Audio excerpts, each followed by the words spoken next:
तो द होली गंगा यानी कि एक गंगा है जो पवित्र नदी है, उसी के बारे में हम लोग यहाँ पर पढ़ेंगे। The Ganga is our national river. Ganga क्या है? हमारी राष्ट्रीय नदी है, ठीक है। It is one of the world heritage. World heritage, heritage क्या होता है? जब किसी की कोई धार्मिक महत्व होता है, ठीक है, तो उसे क्या बोलते हैं? हेरिटेज। जैसे कोई मंदिर हो बहुत प्राचीन, तो धर्म से जुड़ा हो सकता है? हो सकता है, क्या होता ही है। मंदिर है, गुरुद्वारा है, कोई मस्जिद है, या कुछ भी ऐसा है जो धर्म से जुड़ा है, तो उसको बोलते हैं हेरिटेज। तो गंगा भी तो धार्मिक नदी ही है। सब लोग बोलते हैं ना, गंगा में नहा लो तो पाप धुल जाएंगे, और अपने लोगों में मान्यता है कि बाद में अस्थि विसर्जन भी गंगा में किया जाता है, ठीक है। तो कहने का मतलब है it is one of the world heritage, मतलब इसकी एक विश्व में इसका एक कैसा महत्व है? धार्मिक महत्व है। बात समझ में आई? कहाँ देख रहे हो? हे भगवान। तो it is one of the world heritage. The Ganga is the life line of India. Life line मतलब क्या होता है? जीवन रेखा। लाइफ लाइन माने जीवन रेखा। तो भाई इसका मतलब क्या हो गया? लाइफ लाइन क्या हो जाती है? जीवन रेखा। अब जीवन रेखा कैसे हो गई नदी? मतलब जिसमें हम लोगों का जीवन प्रभावित हो रहा हो। कैसे? अगर आप कभी इतिहास में भी पहले पढ़े होंगे तो पहले सभ्यता कहाँ होती थी? नदियों के किनारे। क्यों भाई? हमारी बेसिक ज़रूरत क्या है कि पानी मिल जाए। तो पहले कोई बोरिंग, ट्यूबवेल या टंकी तो होती नहीं थी, नदियों का पानी होता था। नदी के किनारे क्या हो जाएगा? पानी से वो लोग कुछ कुछ उगा भी लेते थे, अनाज वगैरह। तो जितनी भी सभ्यता पहले वो हुई हैं, विकसित हुई हैं, वो नदियों के किनारे विकसित हुई हैं। तो गंगा भी हमारी क्या है? एक जीवन रेखा है। कैसे? क्योंकि गंगा नदी से भी कितने लोगों को जल मिलता है, पीने के लिए, सिंचाई के लिए, जानवरों के लिए, या बहुत सारे कामों के लिए। तो गंगा क्या है? हमारी जीवन रेखा है। लाइफ लाइन मतलब जीवन रेखा, ठीक है। And one of the most important river of our country. And one of the most important, most important माने बहुत ही ज़्यादा महत्वपूर्ण। वो क्या है? और बहुत ज़्यादा महत्वपूर्ण कैसी है? नदी है। कहाँ की? हमारी कंट्री की या हमारे देश की। बात समझ गए कि गंगा कैसी है? हमारी जीवन रेखा है और हमारे देश की बहुत महत्वपूर्ण नदी है। देखते हैं ना कितने सारे प्रोग्राम चला रही है सरकार, नमामि गंगे, गंगा की सफाई, नदियों का जल प्रदूषित ना हो, ठीक है।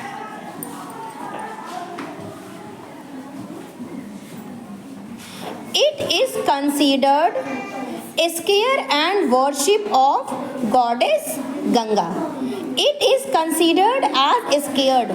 Considered माने होती है मानी जाती है, sacred माने होता है पवित्र। ये पवित्र मानी जाती है। और worshipped as goddess Ganga. worshipped माने पूजा की जाती है। कैसे? goddess माने देवी मान के। किसकी? इसको गंगा को देवी माना जाता है। कभी ये पुराने रामायण महाभारत देखिए, उनमें से गंगा देवी निकलती हैं, है ना। तो ये क्या मानी जाती है? देवी मानी जाती है, ठीक है। The Ganga begins it's journey from Gangotri glacier near Gomukh. Ganga begins it's journey. Journey माने होता है यात्रा। कहाँ से? गंगोत्री ग्लेशियर। और नियर माने जो कि ये गंगोत्री ग्लेशियर बोले हैं कहाँ? गोमुख में। हिमालय में एक ग्लेशियर है गंगोत्री ग्लेशियर, वो कहाँ पर है? गोमुख के पास है। और वहीं से गंगा की यात्रा शुरू होती है। यात्रा मतलब यात्रा शुरू होना मतलब वहाँ से गंगा निकलती है। तो इन अदर वर्ड अगर आपसे पूछा जाता है कि गंगा कहाँ से निकलती है, तो गंगा गंगोत्री ग्लेशियर से, जो कि गोमुख के निकट है, वहाँ से निकलती है। यात्रा शुरू होने का मतलब ये नहीं कि वो यहाँ से कानपुर पहुँच गई चलते हुए, वो उनका भी तो एक रास्ता है ना। तो उनकी जर्नी कहाँ से स्टार्ट होती है? गंगोत्री ग्लेशियर से। आप कहीं जाते हो तो कहाँ से शुरू होता है? आपके घर से ही तो शुरू होते हो। मौसी के यहाँ जा रहे हो, नानी के यहाँ जा रहे हो, बुआ के यहाँ जा रहे हो, तो कहाँ से शुरू करते हो? अपने घर से। तो गंगा कहाँ से निकलती है? गंगोत्री ग्लेशियर से, जो कि गोमुख के पास है। Here it is known as Bhagirathi. और यहाँ पर जो ये निकल रही हैं, तो इनका नाम गंगा नहीं है। कहाँ पर? गोमुख में। इनको क्या बोला जाता है? भागीरथी। आप क्या पता है आपको ये कहानी कि इन्हें भागीरथी क्यों बोला जाता है? भाई पहले गंगा जी कहते देव नदी थी, स्वर्ग में रहती थी, ठीक है। तो जो राजा भागीरथ है, वो जो रामचंद्र जी के वंशज थे, तो उनके बुजुर्गों को एक ऋषि ने श्राप दे दिया था कि वो जल के भस्म हो जाएं। तो वो बेचारे वो और उनको मुक्ति ना मिले, तो वो उन्हीं के आश्रम में उनकी अस्थियां वगैरह पड़ी हुई थी, उनको मुक्ति नहीं मिल रही थी। तो जब ये राजा भागीरथ हुए, तो भाई उन्होंने सबसे प्रयास पूछा कि हमारे जो वंशज हैं उनको मुक्ति कैसे मिले। तो बताया गया कि अगर गंगा जी आ जाएं और ये अस्थियां उसमें बह जाएं, तो उन लोगों को इस श्राप से मुक्ति मिल जाएगी। तो राजा भगीरथ ने बहुत घोर तपस्या की, ठीक है। घोर तपस्या करी। फिर ब्रह्मा जी को, ब्रह्मा की पुत्री भी कहलाती हैं गंगा, ब्रह्मा जी को प्रसन्न किया। ब्रह्मा जी ने बोला ठीक है भाई, हम गंगा को तो भेज देंगे, तुमने इतनी तपस्या करी हुई है तो हम भेज देंगे, लेकिन वो इतने वेग में आएंगी, इतनी तेजी में आएंगी कि पूरी की पूरी पृथ्वी बह जाएगी उसमें, इतना तेज था। तो बोले फिर क्या किया जाए? तो बोले जाइए आप शिव जी के पास जाइए। भाई शिव जी के पास गए भगीरथ, अब उनकी तपस्या करी। बोले भगवान क्या करा जाए कि गंगा जी को वो ब्रह्मा जी भेज तो रहे पृथ्वी पर, लेकिन उनका वेग इतना तेज है कि वो कह रहे हैं कि पूरी पृथ्वी बह जाएगी, और कह रहे हैं कि जाकर के शिव जी से इसका उपाय पूछिए।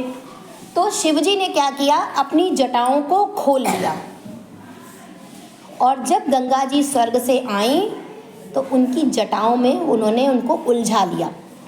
जब कोई व्यक्ति बहुत गुस्से में आ रहा हो या बहुत तेज़ी से दौड़ के आ रहा हो और रास्ते में उसको आप गले से बिल्कुल चिपटा लो, तो उसका वेग कम हो जाएगा ना, उसकी स्पीड कम हो जाएगी ना, उसका गुस्सा भी कम हो जाएगा ना। ऐसे ही शिव जी ने उन्हें अपने बालों में, बाल को बोलते हैं उनकी जटाएं, हम लोग अपने बालों को बाल बोलते हैं, शिव जी की बोलते हैं जटाएं, उनको उन्होंने उलझा लिया और उसमें से एक पतली सी धार छोड़ी पृथ्वी के लिए।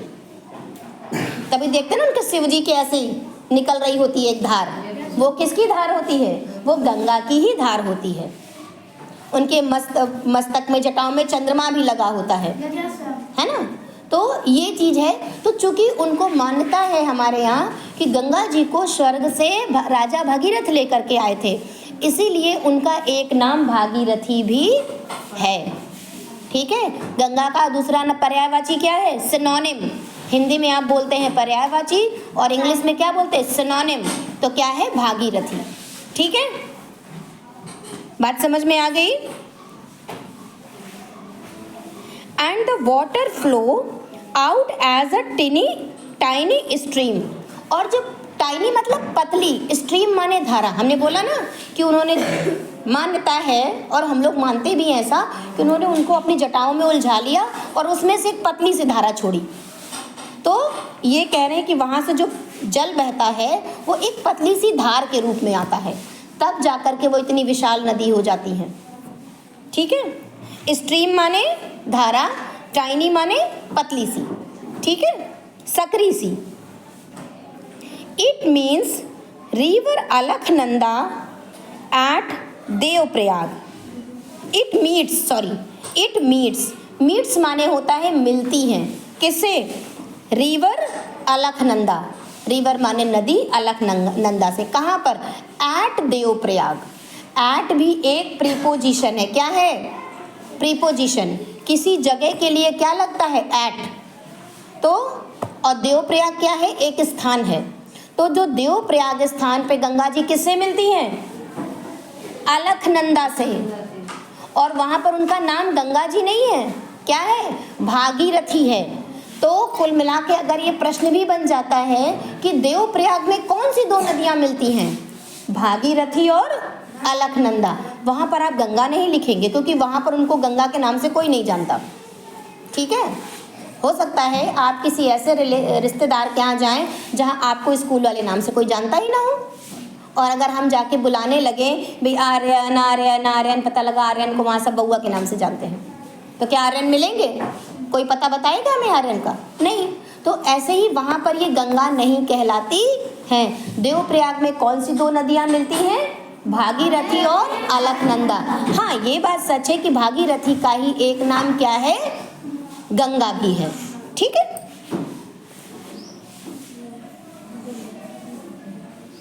Then its name become Ganga. अब जब वो अलकनंदा से मिल गई हैं तो दोनों नदियां जब मिली, भागीरथी और अलकनंदा, तो इनका मिला जुला नाम क्या हो गया? गंगा। तो गंगा किन दो नदियों से मिलके बनी हुई है? भागीरथी और अलकनंदा से। ये कहाँ मिलती हैं? देवप्रयाग में। कहाँ पर? देवप्रयाग में।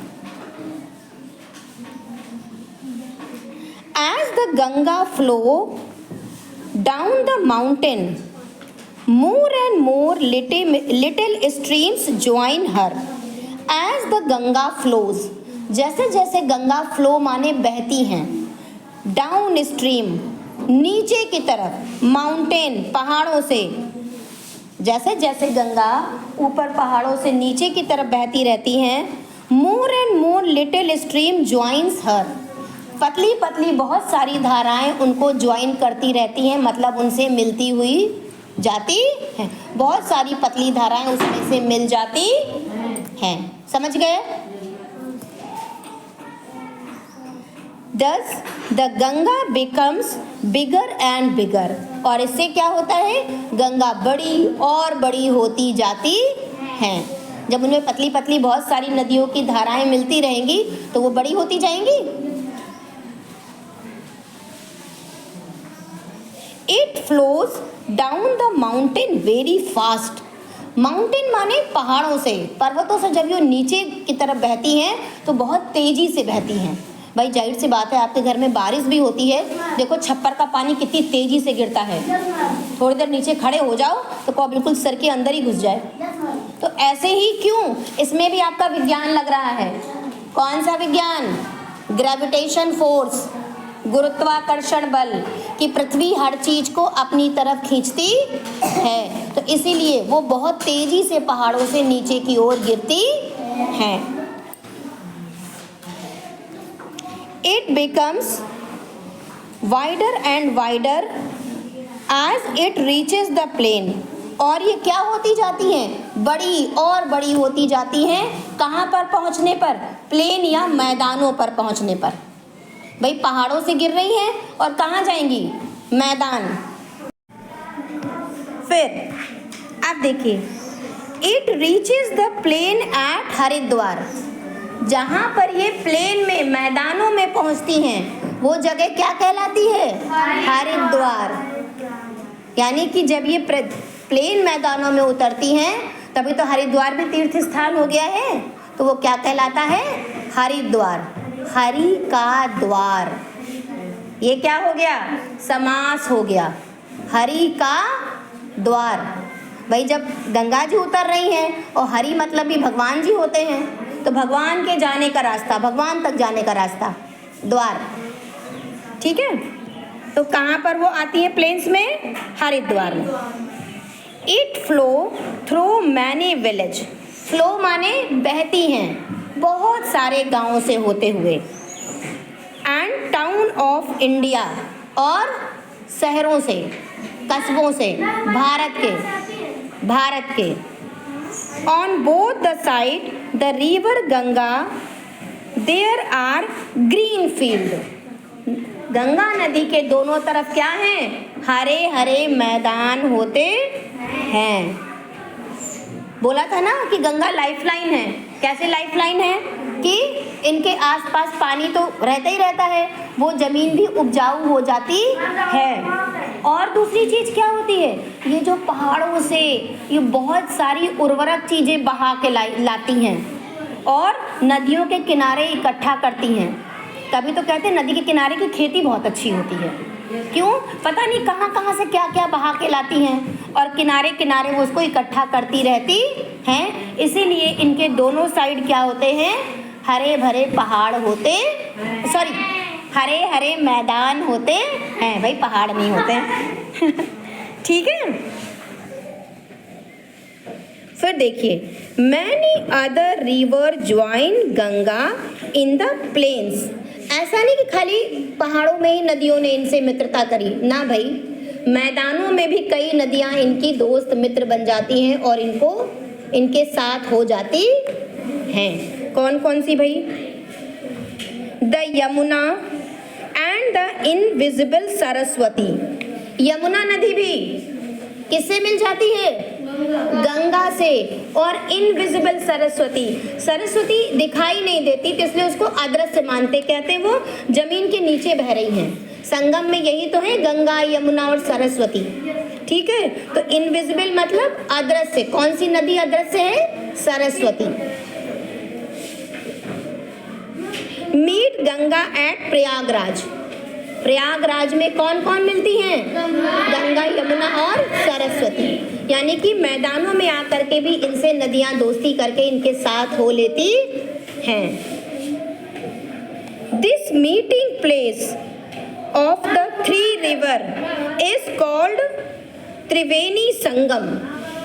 तीन नदियां को जो मिलने की जगह है ये क्या कहलाती है? त्रिवेणी संगम। त्रिवेणी मतलब तीन, ये भी एक समास है। त्रिवेणी, तीन नदियों के मिलने का स्थान। समास क्या होता है? ऐसे तो होता है त्रिवेणी। त्रिवेणी मतलब जहाँ तीन नदियां आपस में मिल रही हों वो स्थान, तो उसे कहते हैं त्रिवेणी संगम। और वहाँ पर कौन कौन सी नदियाँ मिलती हैं? गंगा यमुना सरस्वती, जिसमें अदृश्य नदी कौन सी है? सरस्वती।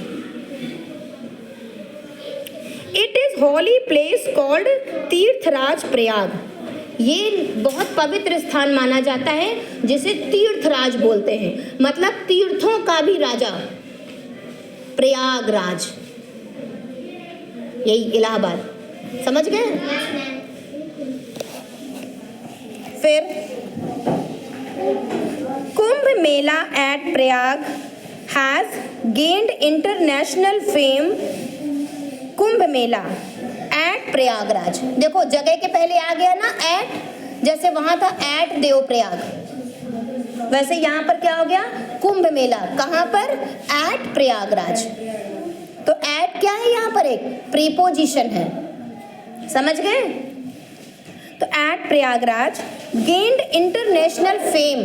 फेम माने प्रसिद्धि, फेम माने प्रसिद्धि। इंटरनेशनल मतलब अंतरराष्ट्रीय, मतलब अपने देश के बाहर भी कुंभ मेला प्रसिद्ध है। भाई देख ही चुके ना सब लोग अभी कुंभ में? कैसी भीड़, आप लोग के तो तरफ से ही निकलते थे सब, विदेशों से लोग आए। तो देश के बाहर भी, विदेश में भी कुंभ मेला प्रसिद्ध है। और कहाँ लगता है? प्रयागराज में। क्यों लगता है? क्योंकि यहाँ पर तीन नदियां मिली, गंगा यमुना और Saraswati. As the world largest religious gathering of people, world largest, संसार की लार्जेस्ट, सबसे बड़ी, रिलीजियस धार्मिक, गैदरिंग मतलब मेल जोल, जहाँ लोग इकट्ठे होते हैं, ऑफ द पीपुल। गंगा में जो कुंभ मेला होता है वो संसार के बड़े, जो जहाँ पर बहुत सारे धर्म के लोग इकट्ठा होते हैं उनमें से एक है। सभी धर्मों के लोग होते हैं, देश विदेश से लोग आते हैं, तो इसे ही कहते हैं world largest gathering of the people. People माने लोग, बात समझ में आई? Many Hindu believe that taking a holy dip in Ganga, many Hindus believe, बहुत सारे हिंदू विश्वास करते हैं, taking the holy dip, Holi माने पवित्र, डिप माने डुबकी, इन द गंगा, कहाँ पर? गंगा में लगाने से the purify a person's soul and all the past sins. Purify the person's soul. Purify माने शुद्ध हो जाता है, पर्सन माने व्यक्ति का, सोल माने उसकी आत्मा, और ऑल द पास्ट सिंस, और उसने जो भी पुराने पाप किए होंगे वो भी सब नष्ट हो। सिंस माने होता है पाप, तो उसके सारे पुराने, पास्ट माने जो हो चुके हैं पहले से, वो सारे पाप भी नष्ट हो जाते हैं, ऐसा हिंदू लोगों का मानना है। ठीक है। After passing through many big cities, बहुत सारे शहरों से होने के बाद, the Ganga flow towards the sea, Ganga कहाँ की तरफ जाती है? समुद्र की तरफ। सी माने समुद्र। As it reaches close to the sea, जैसे ही वो समुद्र के पास पहुंचती हैं, it speed become slower and slower, उनकी जो गति है वो धीमी और धीमी होती जाती है। The finally it merge into the sea, और अंततः वो समुद्र में मिल जाती हैं। The Ganga's long journey, Ganga की लंबी यात्रा, फ्रॉम हाई अप माउंटेन, ऊंचे पर्वतों से, and at the Bay of Bengal, कहाँ अंत होता है उसका? बंगाल की खाड़ी में। This place where the Ganga join the sea called Ganga Sagar, और वो स्थान जहाँ पर गंगा समुद्र से मिलती है क्या कहलाता है? गंगा सागर। गंगा और सागर जहाँ दोनों मिले वो क्या हो गया? गंगा सागर।